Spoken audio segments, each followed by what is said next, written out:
Hi guys, this is iShine11 or Pam, depending on how you got to this channel. I realized in a video I posted 2 days ago with my review for the Love Never Dies DVD that I was super duper hyper and I got distracted by a lot of things, and I think a lot of it had to do with I just watched the DVD for the first time ever right before I posted the review. So I was really hyper and I let everything get to me and everything distracted me. So I'm going to post another review. I left the other one up because, you know, it was really funny and I did have a lot of good things to say, but this is going to be my official review. I watched it for the second time last night. I was going to post a review last night, but the Grammys were last night. And, you know, Whitney Houston passed the night before. So I wanted to see the coverage of the Whitney Houston thing. I wanted to see the Grammys, all of that stuff. So I didn't get a chance to post it last night, but I did watch it last night. The DVD again. So I do have a lot of notes. You probably can't see it because of the glare. But I took a shitload of notes on my iPad while I was watching it the second time. So I have all of my thoughts organized and ready for this review. So let's jump right into it. So the first song is Till I Hear You Sing. Ben Lewis is playing the Phantom. He is no Ramin. Let's put that out there. He's no Ramin by any stretch of the imagination. I wasn't expecting him to be, but I was at least expecting him to be, you know, enjoyable. I mean, what the anger he brings towards the Phantom, I think it's funny and it's important, but the voice he has is kind of annoying. It sounds like he's trying too hard to be the Phantom or too hard to be domineering. I feel like if he loosened up just a bit, you know, that would be great. In addition to his stiffness, I will get into his stiffness. I mean, like, he doesn't move his body around enough. Like, a lot of times when he sings, he's standing straight up like this to the side, and he's looking around like a crazy person. So, in addition to that, but I compare Ben's voice to that of Batman, and why I say that is because a lot of people remember when a new Batman came out with Christian Bale. And a lot of people were sick of his Batman voice right away. It was just like, it's like, why do you have to talk? And I'm going to get him. Like, why do you have to talk like that the entire time you're Batman? But as you're watching the film and the rest of the films, you get used to it and you realize how important it is for him to have that voice, for it to be a disguise. That's how I feel like Ben's voice is. I mean, it's important for him to sound strange and like crazy and angry because he's the Phantom, but you know, you kind of got to get used to it, but it's still annoying. So that's what I think of Ben's voice. Coney Island Waltz is after that. It's fantastic. The Freaks are fantastic. Squelch, Gangle, and Fleck, they are fantastic. Everything they did was just perfect. The Coney Island Waltz, you know, a lot of people are doing stuff. A bear pops out of a tent. This guy on a big bike rides by, and there's like an animal in the back, and people are dancing, and I think there's a bearded lady. Like, it's fantastic. The colors are fantastic. The people in that scene are fantastic. It's just a fantastic Coney Island Waltz. Right after that, Meg sings that song "Only for You," and she's fantastic. The girl that plays her, I believe her name is Sharon Millerchip. She's fantastic. She has a wonderful voice. Right after she sings that, oh, and by the way, the lyrics throughout the whole piece make a lot more sense than the lyrics in the original Love Never Dies. I remember when I was hearing reviews of the first Love Never Dies in London, people were saying how the plot was confusing and how the lyrics didn't make any sense. But the lyrics make a lot more sense in this one. You really get a sense of the clarity in this one when even in Only for You, Meg and everybody on stage with her, they're saying how this is the best show in town, and you know, it's cheaper than anything you'll see, and how she's the ooh la la girl. Like, it's explained right in the song. You don't need it explained throughout the play of how the show's different than everything else. It's explained in the song. Right after that, there's a part where you know, Meg runs to her mom, Madam, and she says, you know, how was it? Was he watching? Blah, blah, blah, blah, blah. And you kind of see the clear progression from Meg in the beginning of the play, starting here, being, you know, nice, innocent Meg, to, you know, crazy. Well, not, she's not crazy in this one. She feels abused, used, and all that good stuff towards the end. And that's with the help of her mother, Madam. She's like, you know, she tells her Christine is on her way here from Paris. She got she was brought here by Mr. Hammerstein. He wants her to sing at the opening of his whatever. And, you know, she said, telling her, keep a watchful eye, because if the Phantom gets a hold of Christine, you will lose your spot. Everything we've worked for the past 10 years, it will be gone once he hears Christine's voice. So, but Meg is like, no, Christine's my friend. I can't wait to see her. I haven't seen her in 10 years. I want to show her New York. So here, at this point, Meg is all for Christine. It's not until later in the play where she's like, why are you here? Are you trying to take my limelight? Everything I've worked for is going to the shitter, basically. Basically, after this, Christine shows up. My good friend Jesse, who I mentioned in a lot of my videos, he said Christine came off the boat looking like Rose from Titanic, which she did. She even had the big hat that was cocked to the side and the long, like, velvet coat or whatever you want to call it. That actually makes a lot of sense because, according to the DVD, Love Never Dies takes place in 1905. Excuse me if I sound stuffy. There's a heater on in the room and it's not driving me crazy. So, Love Never Dies takes place in 1905. As everybody knows, Titanic sunk in 1912. So, that's only 7 years between each other. So, the fashions could be a lot similar. Whole lot similar. So, Christine looking like Rose from Titanic, that makes a lot of sense, actually. We're immediately introduced to Raoul, played by Simon Gleason. In this Love Never Dies, he's not as hard, I want to say, as he was in the original one in London. He's still a drunk. You can still tell that there's problems between him and Christine's relationship, but he's not as much of a bad guy as he was in the last one. And I think that has a lot to do with the plot changes with the Phantom, which I'll talk about in a little bit. Let's see. Oh, yeah. Simon's voice, who plays Raoul. Simon, who plays Raoul. His voice really matches that of Joseph Milsom. I believe that's his name. Joseph Milsom was the original Raoul in Love Never Dies London. And their voices, like, match a lot. So I got to enjoy hearing similar voices as Raoul and seeing a softer Raoul in this one. You know, right after that, What a Dreadful Town. Well, not right after that, excuse me. The freaks come in. They escort Raoul, Christine, and Gustave to the hotel. Then it's What a Dreadful Town, and you really get a sense of how much softer Raoul is in his play. What a Dreadful Town, you know, he's angry, you brought me here, blah, blah, blah, blah. Raoul gets notes from Hammerstein saying to meet him at some type of bar, and he leaves. Then Christine has her moment with Gustave for Look With Your Heart. And with that piece, you can really sense the beautiful relationship between Christine and her son. First of all, Gustave is adorable. Whoever played him is freaking adorable. He has these like really huge cheeks and brown hair, and he's just fantastic. And he's not as annoying in this one. If you see any of my earlier videos, I talk about how annoying Gustave is in the other Love Never Dies in London. I know he's 10 years old. I know, before people start bashing me. But he was really annoying to me, but they gave him, like, he wasn't as annoying. He's really, really smart. You know, this Gustave is perfect. So Look With Your Heart. This is the first time I've ever seen Look With Your Heart. You can really see the hurt in Christine's eyes when she's talking about, you know, how love you misunderstand is love you regret. And you can really see it in her eyes that she made a big, like, whoopsie when she chose Raoul, you know, 10 years back. So you can really tell it in Anna's performance, Anna playing Christine, that she really made a mistake and she's really regretting the decision she made 10 years back. Then Beneath a Moonless Sky. Let's talk about Beneath a Moonless Sky. I'm going to put down my notepad for a little bit for Beneath a Moonless Sky. Okay, so Beneath a Moonless Sky, the Phantom has his grand entrance. Christina's already put Gustave to bed. Raoul's already left. The Phantom comes in his big glass window door thing. And he has this big grand entrance. He comes in, he stands there. Like I tell you, the guy that plays the Phantom, I'm sorry, his name is Ben Lewis, which I said earlier. Like, I feel like he should have a little more mobility with his character, but he doesn't.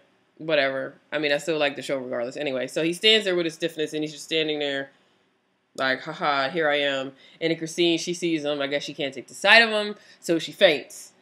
The Phantom sweeps over in his long overcoat, which is just a fabulous overcoat. I absolutely love it. He picks up Christine, puts her in the chair, and, like, I guess he tries to touch her, see if she's all right, and she wakes up instantly, and she's like, I don't want to be near you type, why are you near me kind of thing. Nicole, I did not forget you. You asked me about was there any chemistry between the two. There's a lot of chemistry between Ben and Anna, despite Ben's stiffness. They really create this like longing for each other type atmosphere in Beneath a Moonlit Sky. In the beginning, Christine's kind of like shying away from him because she's still mad at him because he left her 10 years ago. And, the news was that he was dead. But now he's alive, sitting in front of you, singing. But, so yeah. So the chemistry really, really works. As the song progresses, they're like really holding on to each other tightly. And they're really in each other's faces. And they look like they want to basically eat each other. They look like they're like, there's a long, passionate sexual tension going on in that scene. That's, I guess, long overdue. A lot of the lines, as Jesse also pointed out, a lot of the lines that Ben and Anna share together in Beneath a Moonlit Sky, Ben, because he has that weird phantom voice, it sounds like he's overpowering Anna's voice, and Anna has a lovely voice. Don't get me wrong. And Ben has a nice voice. It's just, I guess the voice he chose for his phantom is not my favorite. So, it sounds like he's overpowering Anna a lot. I feel like if he'd have just toned his voice down a little bit, it'd have been absolutely perfect. But, whatever. We'll let that go. Otherwise, the scene was fantastic. Something funny I want to point out. This is kind of like throughout the play. Like I said, Ben has a lot of stiff poses. Like when he stands up, he stands like this. He kind of looks his head to a side and makes these weird faces with his eyes big as this. If you can literally go on Tumblr right now and type in Love Never Dies DVD or Love Never Dies Australia, and people are literally took screenshots of Ben's faces at the Phantom, it's a lot of like this. Like, he has a lot of weird faces. I understand that the Phantom is supposed to be really emotional and he has a lot going on, but it's like he really has faces like that. Come on. But that's funny. Like, go to Tumblr right now if you have a Tumblr, search Love Never Dies DVD or Love Never Dies Australia, and Ben's faces will come up and you will have a good freaking laugh. Something else I noted in Beneath a Moonlit Sky, the Phantom's lips aren't bloated. That's the first time you really get a chance to look at the Phantom's whole face, and his lips aren't bloated. There's like a makeup line where you can see it's supposed to be bloated, but his lips aren't bloated. If anybody's seen any other production of the Phantom, like I have, like just about everybody has, especially if you've seen Phantom 25. Did you see the makeup they put on Roman for Phantom 25? His lips are like everywhere. They're bloated and they're supposed to be. Ben doesn't have any bloated lips. I don't know if over the past 10 years they're supposed to say the Phantom got some type of medical surgery and he got his lips fixed. I don't know, but he has regular lips in this one, and that kind of bothered me a little bit. So, after Beneath a Moonlit Sky is Once Upon Another Time. You can really see Christine's emotions pouring out in that song, especially when she says, "And now we have no choice. We do what we must do." Like, she really looks like she's regretting everything, just like you saw when she did Look With Your Heart.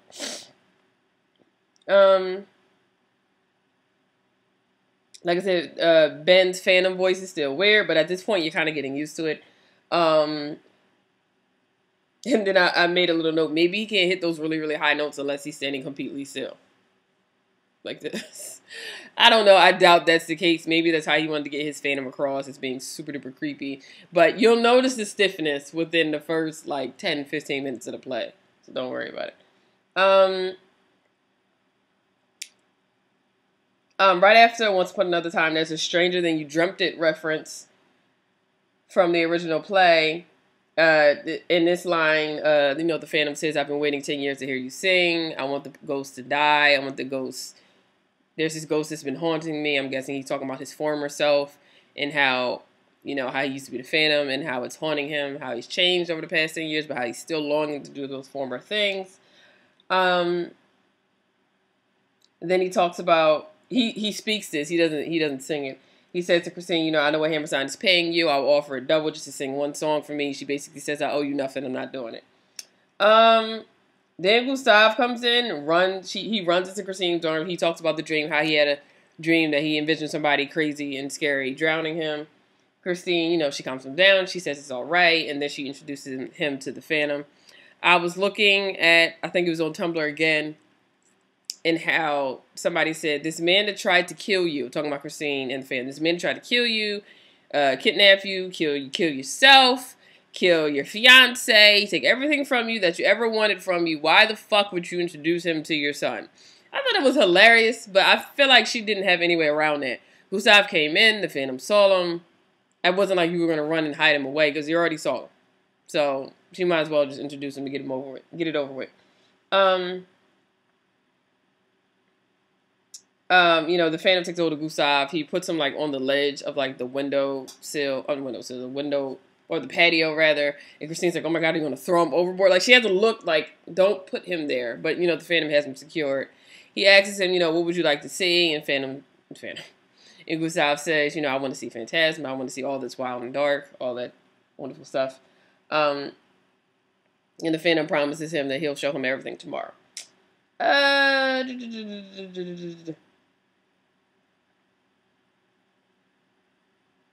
So she puts Gustav to bed again. The Phantom approaches Christine. He's like, "Oh, the child is so full of you and so full of life. I can take your son from you, and everything that you hold dear and love if you don't sing this song for me." Christine's like, "No, you can't." And he's like, "Yes, I can. I'm the Phantom. Like, did you forget who I was?" And she finally gives up and says, "And what am I to sing?" And he says, "It's a song composed by me, and then we're free to leave," she says. And he says, "Of course, and I'll give you a princely fee." The lines are really close to that. Not exactly. So he gives her the book of music to sing, and then he pieces out finally. It looks like she's going to look for him, maybe to say that she's going to do it. Definitely. And then Raul comes in. He said there was no hammer sign. He didn't even show up. So at this point, I'm guessing there wasn't a hammer sign to begin with. The Phantom just used hammer sign as a ploy to bring Christine over here. Because if he'd have definitely said, "Hey, I'm the Phantom, I want you to come sing for me," she would have said, "Fuck no." So, I'm guessing he just used hammer sign as a ploy to get her over here. And then when he met her, he just switched tables and said, "You're going to actually sing for me." So, Raul comes in. He basically says, "What's up, Christine?" She says, "Things have changed, Raul." Which is an allude to, I don't know if this was in any other of the original Phantoms that were on a stage, but in Phantom 25, right after Raul leaves Christine's room, before the mirror scene, Christine says, "Things has changed, Raul." And then the Phantom's booming voice comes from overhead, and he says, "Insolent boy, why were you giving in to him?" Basically, that's what he asks her. And she says, "I'm sorry." And then they go to the mirror, and they do the whole Phantom of the Opera thing. So, "Things have changed, Raul." That same line in the original Phantom is in this one, and that's what she uses to tell Raul that, we have to sing for this other guy now instead of Hammerstein. So I believe right after this is Dear Old Friend, which it is. The lyrics have changed in Dear Old Friend. It's still Madam, Meg, Christine, and Raul. The lyrics have changed. They talk about the confusion of, Meg eventually finds out that Christine is here to sing. The same night as she is for the same person. And Madam, she's talking to Raul, and she says, "I haven't seen you in years. I heard you guys are here to sing." And for Hammerstein, and Raul says, "We've been outbid. Some other guy wants us to sing. Mr. Y wants us to sing." And she's like, "Oh, there's some type of confusion. You must know Mr. Y is him." And he's like, "Him?" And then he kind of goes to his head that him is the Phantom. So yeah, they talk about the confusion of, Christine possibly taking Meg's spotlight. And eventually ends where Raul goes off. He's like, "I need a drink, but I need something stronger than whatever you guys have here." So Raul goes off. There's the whole thing where Christine finally realizes that Gustav was gone. Gustav came with Raul and Christine to look for Mr. Y. I'm assuming they have the whole Dear Old Friend thing, and during the meantime, Gustav has run off. So Raul's gone off to the bar. Christine has asked Meg to help her find Gustav, and Madam is just standing there. Excuse me 1 second. Anyway, so after that whole thing,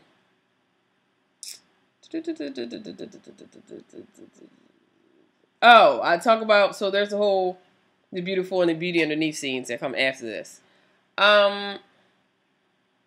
I talk about how the Phantom has a swagger voice.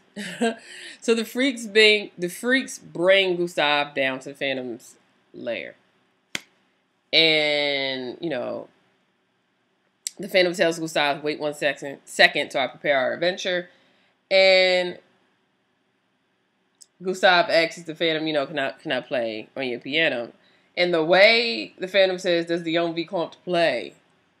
Or he says, like, does the young Vicomte play? Like, he says it so, like, muhaha type of thing. You would think he was a monster. It's quite hilarious. And so, you know, the Phantom figures out, is this my kid? You know, he's starting to think, is this my kid? And then he says, hang on, come with me. I want to show you something. So the whole Beauty Underneath sequence happens. It's absolutely perfect.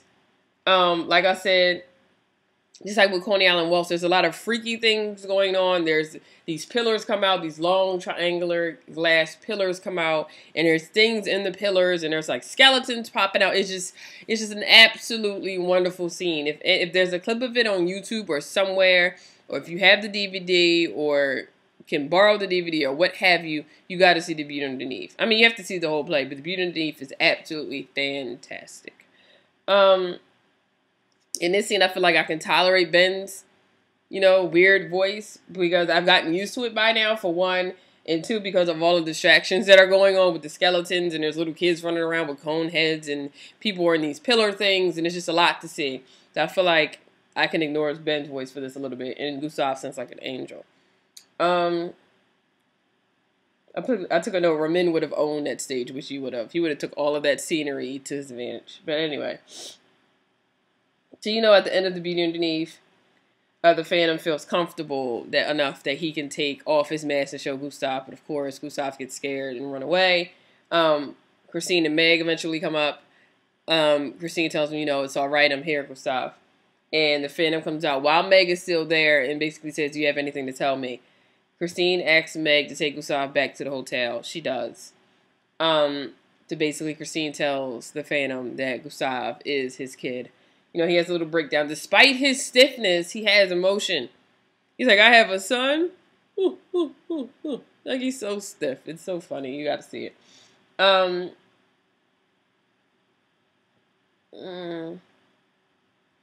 Phantom tells Christine, you know, despite what he said earlier about, you know, you have to sing for me or else, or I'm going to take your son away from you. He lets all of that go. But he says, the one thing you have to promise me is to never tell Gustav that I'm his father. And Christine promises, and she also promises to still sing the song.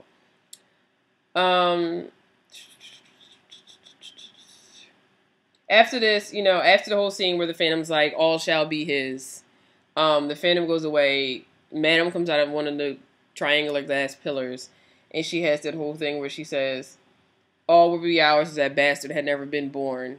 And she's really enraged in this scene. When she screams the last note, you can see some of the freaky things pop out of the triangular pillars. And it just adds to the creepiness of the scene and her rage. And that's just a fantastic scene. I'm glad she had that rage moment because she really doesn't have that many lines in the play. Besides from telling Meg, you know, Christina's going to take your spot. You should do something about it. So I really enjoyed that scene for her. So that's the end of Act 1. I'm 23 minutes into this review. I'm at the end of Act 1. Oh my gosh. Okay. So, Act 2, as everyone knows, starts with Why Does She Love Me? Raoul's sitting at a bar.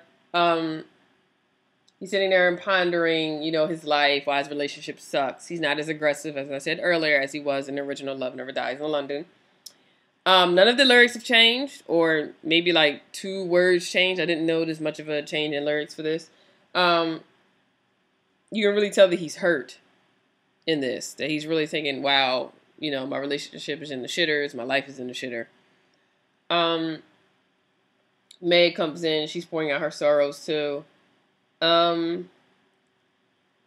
She asks Raoul to take, she asks Raoul to take Christine away. She basically says, I saw something between the Phantom and Christine, I don't know what it was, because like I just said, Christine asks Meg to take Gustav away right before she said to the Phantom, you know, this is your kid. So she knows something is going on, but she doesn't know what. So she says to Raoul at the bar, more is going on between the Phantom and Christine. I don't know what it is, but you should take her out of here before he gets back into her head again. Because if he does, there's no telling what she will do for him. And Raoul says, what do you mean? He tries to go after her, but then the Phantom comes from behind the bar. And they have Devil Take the Hindmost. Devil Take the Hindmost, besides the Phantom being so stiff, is practically fine. Some of the lyrics did change after this. After that part, where Raul says, me and Christine have a son, our bond secure, and the Phantom says, are you sure? Are you so sure? And basically, Raul says this line. He says, you lie, no woman could or ever would love such a man, etc., etc. I really like that because it's like, knowing how disfigured and crazy the Phantom is, anybody who's just coming into the Phantom or knows nothing about it will say, why the fuck would anybody have a kid with this guy? So I like that the Raul says that. I love that. No woman could or ever would love such a man. I made a note to write that down because that was just so good. At the end, the Phantom chokes Raul despite his stiffness. And I really like that too because who doesn't want to see Raul choked? In this one, I want to see Raul choked less because he's not as harsh and aggressive. But in the original Love Never Dies, I was like, yeah, if the Phantom would have choked Raul on that, I would have absolutely loved that. But either way, whether he's nicer in this one or harder in the last one, I like that he chokes Raul because I'm sure he wanted to choke Raul a million times since he found out who Raul was. So after this, Bathing Beauty is more or less the same. Meg's voice is still phenomenal. And the scene is a lot prettier, as is the scenery throughout the entire play. After the performance, Meg goes to Madam again to get some coaxing. You know, was he there? Everything was great. Some of it was like, we tried to get it all together, but I think we did a perfect job. You know, Madam says to Meg, you know, he wasn't watching. He was with Christine.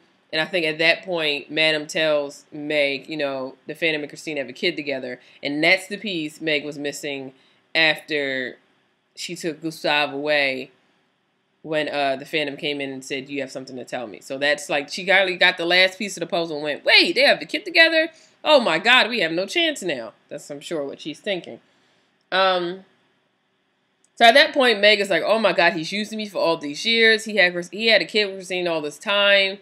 For all she knows, the Phantom knew that he had this kid with Christine the entire time, and he was just waiting for the perfect time to bring them back. So basically, she was just like a decoy until he can get Christine back. So now she just feels overused and just annoyed and feel like she's nothing. Whereas in the other Love Never Dies, Meg was just psycho. So I like that you see the progression of her going from sane to like used and crazy. I like that. So before the performance is after this, you have that scene between Christine and Gustav where Gustav says, you know, Mom, you look like a queen in a book. And they have that little cute moment. And Christine says to Gustav, you know, after this performance, we'll just spend some time together. Won't that be great? Christine says to Raul comes in.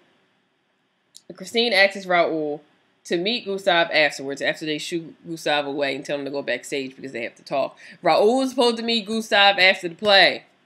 Remember that. Backstage. So you can literally see Raul begging in the scene when it's just him and Christine alone in her dressing room. He says, you know, I have 3 tickets on this boat so we can go back to Paris. He says, let's be on it for both our sakes and for Gustav. And she wants to say wait, but he holds a finger up to her mouth to shush her.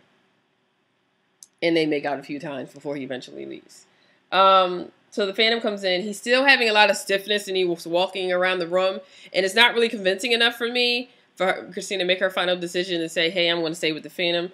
But when Christine gets in front of the mirror and he's coaxing her and then, you know, you'll be on the stage again. This is what you've wanted all your life. Raul can't provide this for you. And he puts like, instead of that really big gold necklace with the purple ruby beads thing from the original Love Never Dies, it's a black necklace with a lot of like turquoise beads. So you have an illusion that her dress is going to be different. Aha. In Love Never Dies. While she's singing Love Never Dies. I made a note to say I prefer the before the performance in the original London one compared to this one. Yeah, like I would rather Christine be sitting in the chair like Sierra and Ramin were in the original Love Never Dies, and he's you know, he's coming up to her ear, he's massaging her neck and her shoulders, he's singing to her, like you can see all of the sexual tension and the passionate tension just oozing from the two of them. And in this one, they're kind of just like walking around, and he's coaxing her towards the mirror, and then she sits down. I prefer the other before the performance, but whatever. Okay. So after Christine sings a little bit twisted every way when she's trying to make her final decision, you don't see her again until she sings No Love Never Dies. In the original Love Never Dies, while they're singing the second Devil Take the Hindmost between Madam, Phantom, and Raul, you can see her like standing there, just like pondering while the three of them are like walking around the stage, just singing at each other. But you don't see Christine again until she sings Love Never Dies. So the Devil Take the Hindmost quartet happens. Raul is obviously not watching Gustav. He's walking around the backstage thinking about Christine. What decision would she make? Gustav is walking around the center of the floor whistling. So it's obvious that he's not watching him. At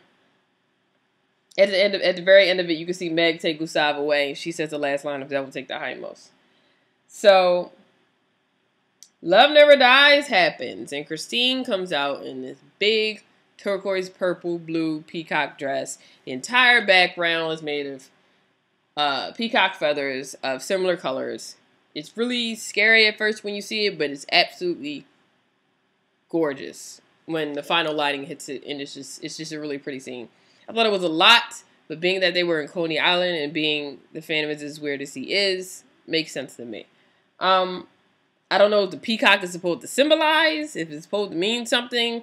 I can look that up, or if somebody can tell me, that would be great. But I just thought it was just peacock outfit. Why not? The dress is gorgeous, by the way. You really get to see the back of the dress in the scene right after Love Never Dies when the Phantom and Christina are in the dressing room. You can see the back of it. It's just a really, really gorgeous dress. Anyway.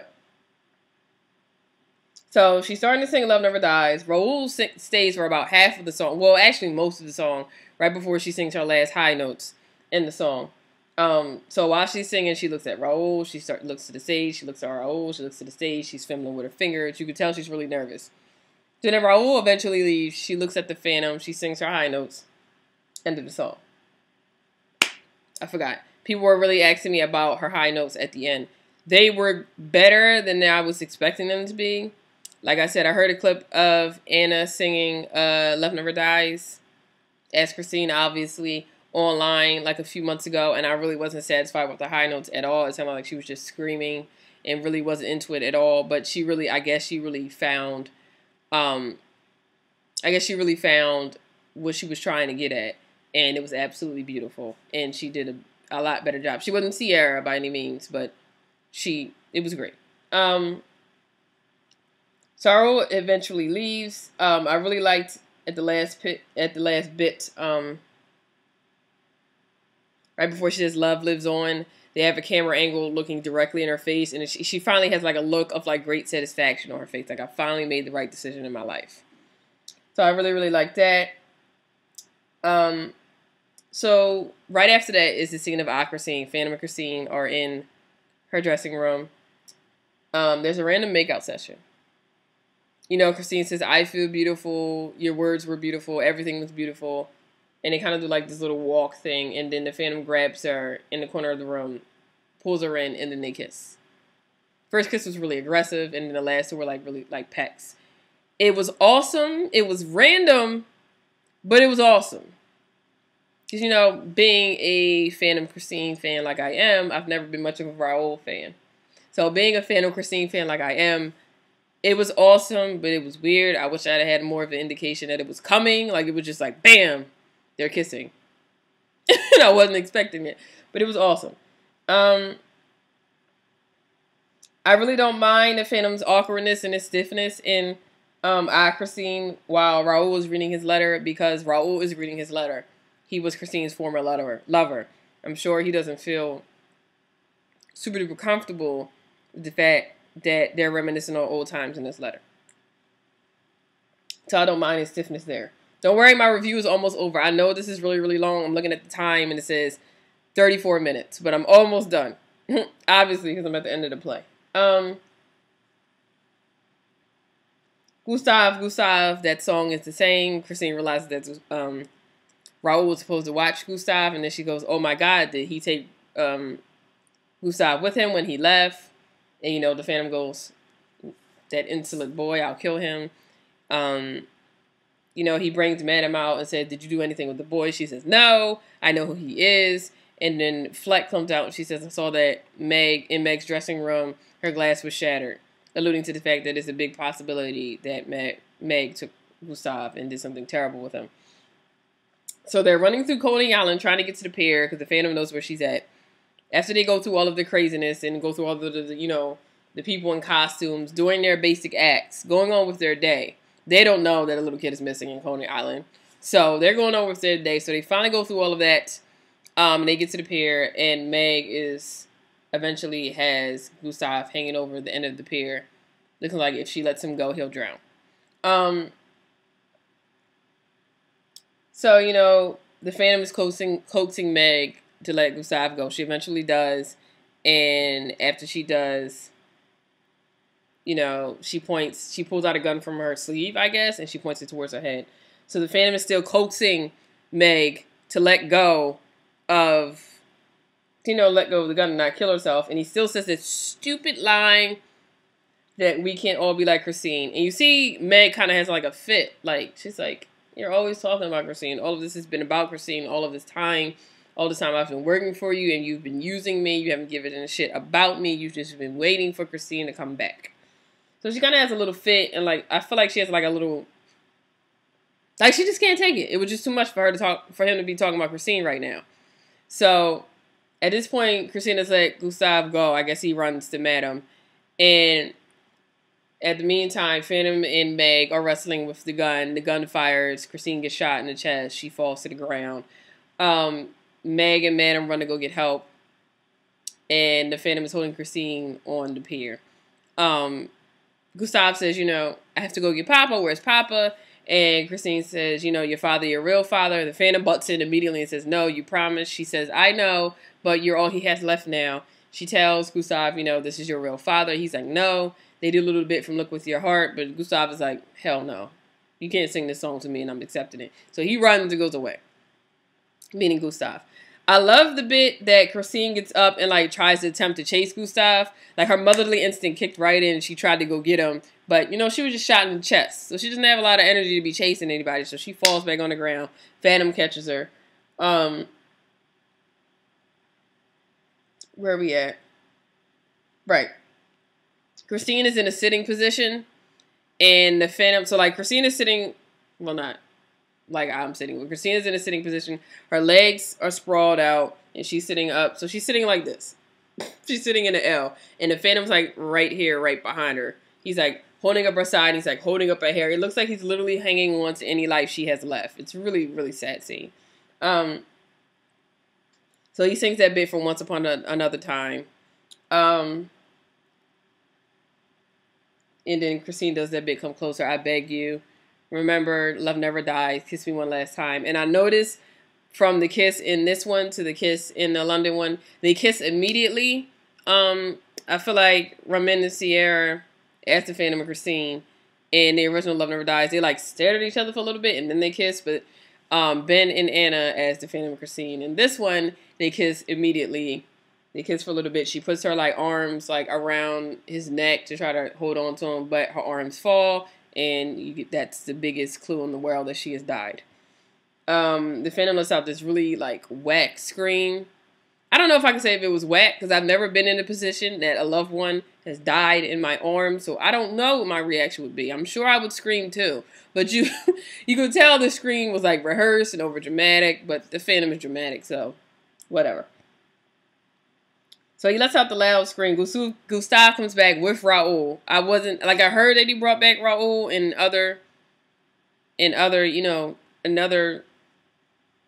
when people have talked about the changes before, I've heard that he brought back Raul, but I still wasn't expecting it. I don't know why. So he brings back Raul. Raul's kind of just standing there. Gustav runs to lay on his mother's lap. And the Phantom is still holding her in that position that he was before. I mean, he's moved closer because she asked him to, but he's still pretty much on the side of her like this. So the Phantom looks up, sees Gustav laying on his mother's lap. He kind of like rubs his head to kind of comfort him. The Phantom looks up, sees Raul standing there. Raul's not crying or anything. He's just like, I guess he's kind of like in awe. So the Phantom, like, he lets Gustav go, but he's like really super duper emotional. He's like he lets Gustav go, and he's like this, and he gives he gives Raul Christine's dead body to hold, and he walks to the end of the pier. Gustav approaches him at the end of the pier. The Phantom turns around. He sings a little bit of Love Never Dies to Gustav. I remember hearing in one of the last performances of the London one, Roman sung Love Never Dies at the end. I didn't know he was singing it to Gustav. I had no idea. I thought he was just singing it. But in this one, the Phantom sings a little bit from Love Never Dies to Gustav. And he says, like, love will continue. So it's kind of dawning on him that, you know, Christina's gone, but I still have you, and you're a part of Christine. So we'll forever be linked, and I will be there for you. That's what I kind of got from that. So Gustav and the Phantom embrace. Gustav takes off. I'm still looking at my notes. I wanted to make sure I got every bit of the last scene in so I could talk about it. So Gustav and the Phantom embrace. The Phantom lets Gustav lets Gustav go slowly. Gustav takes off his mask, and he, like, caresses his deformity, which I thought was really, really sweet. Because, you know, the only people that could, like, stomach the Phantom's deformity, I guess, would be Christine, Meg, and Madame, and now Gustav is too. I don't really know if the Phantom's face is ever disfigured in the play. Like, I don't know if they went and put on that disfigured makeup on Ben, because you never see his disfigured face. You see his balding head and his few strands of hair, but they never show his disfigured side of the face to the audience. So I don't know if he has the makeup on him. He probably does, because it wouldn't make any sense if he didn't. But I don't know if he has the disfigured makeup on, because you never see it. Because the way he's sitting towards the camera, his nice side of his face is showing. Only Gustav can see his disfigured side, and he's caressing his disfigured side, and, you know, which the audience never see, and then it fades to black. So that's the end. So I've reviewed the entire play in 42 minutes.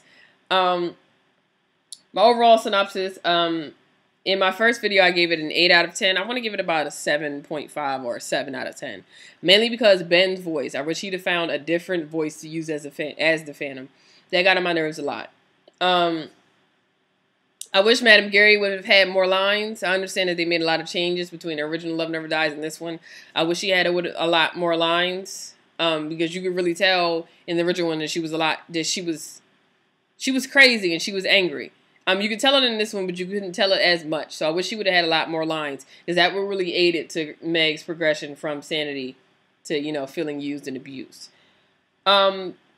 Besides that, I really didn't have too many problems with it. I thought it was pretty good.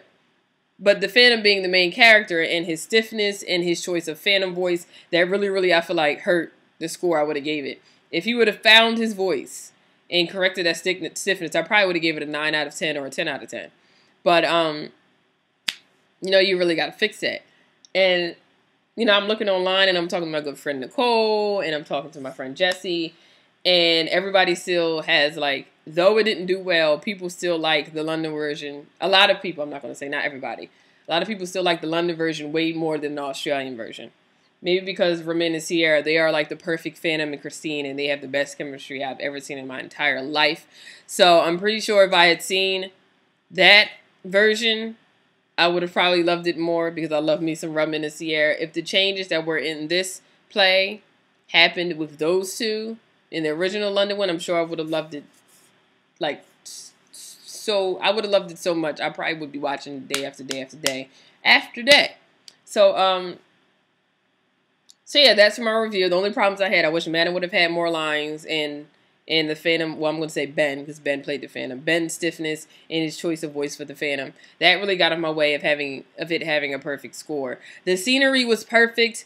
You can tell Andrew Lloyd Webber and his crew put a lot into making the scenery a hell of a lot better than what it was in the original Love Never Dies. If I had my choice in between, you know, Christine's dress as she sings Love Never Dies, I probably would have still picked the one that Sierra wore in the original one. I mean, the peacock one was pretty, but I'd still take the regular one. Maybe they could have fixed the scenery behind Sierra for Love Never Dies. Maybe they could have did that. And maybe her scenery could have matched her dress. But I still would have taken the dress in the original one compared to this one. That's about all I have to say. Like, I reviewed the entire show. So that's really all I have to say. I think I hit on everything important. If I missed anything, if you guys are watching this video and have watched it to the very end, thank you. Because I really wanted to get all of this out. But if I missed anything, if there's something you wanted me to pick up on and I didn't get it, let me know. Leave a comment or message me and I'll be sure to give my take on it. Give my take on it in another video. Like I said, I do have a copy of the DVD. So if there's something you want me to go back on and look at, I will review it in another video. Alright guys, that's all I have to say. Thank you for watching. Thank you for putting up with my last video and then coming to this one. I'm sure you looked at the last video and went, what the fuck? But I'm a lot calmer now. I've had a lot of time to think about everything I wanted to say and everything I wanted to know that. I have a lot of notes. So if you guys want a copy of my notes, I can send that to you too. But anyway, that's it. I'm not going to keep you long.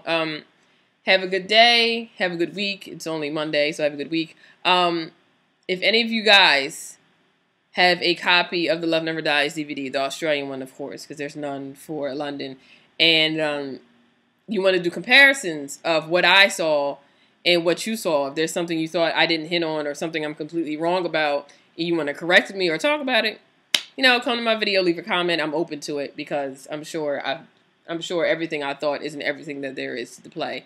So again, thanks for watching my video. Have a great week, and I will see you all soon. Bye-bye.